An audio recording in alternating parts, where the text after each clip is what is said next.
I remember picking up Risk of Rain when it first hit Steam. I checked my transaction history today, and I learned it was actually the 7th game I'd ever purchased from the platform, sitting between other heavy hitters of the time like Papers, Please, and Starbound. I remember enjoying it a lot, but in retrospect, I didn't play as much of the game as I thought I had. I only played around 20 or so hours before dropping the game without much of a second thought, but it was one of those experiences that stuck with me in a special yet indescribable kind of way.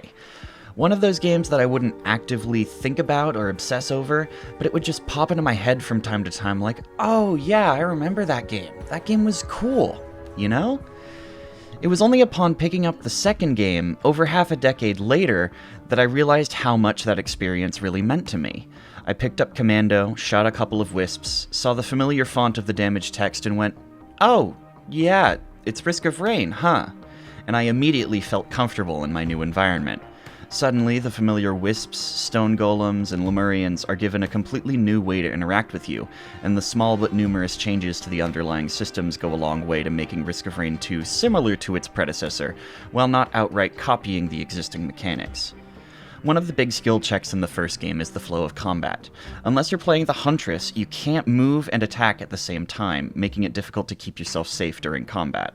In Risk 2, the 3D movement makes this much less of a factor, but the advantages provided by this mechanic have been adapted into the new environment as the Agile property. Any character is able to move while attacking now, but characters with the Agile skills can also sprint while they're attacking, making it easier to stay mobile and take advantage of the movement the 3D environment offers. Speaking of the 3D environment, it's really amazing how well the incredibly minimal designs from the first Risk of Rain transferred over into the second game.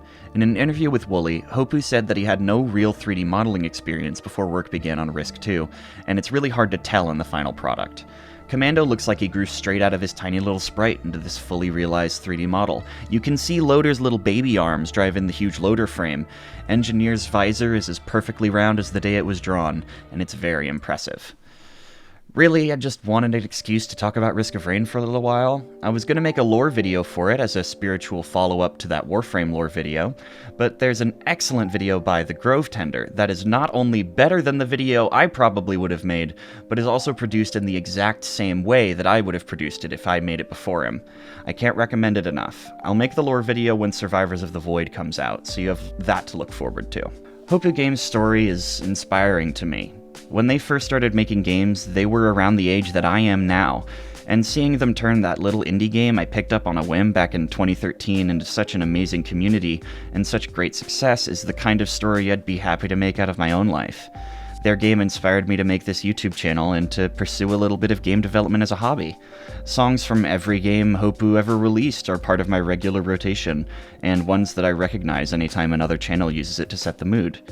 If I'd known that $10 I spent when I was still in high school was going to mean so much to me, I probably would have played a little more back then. Thanks, you guys.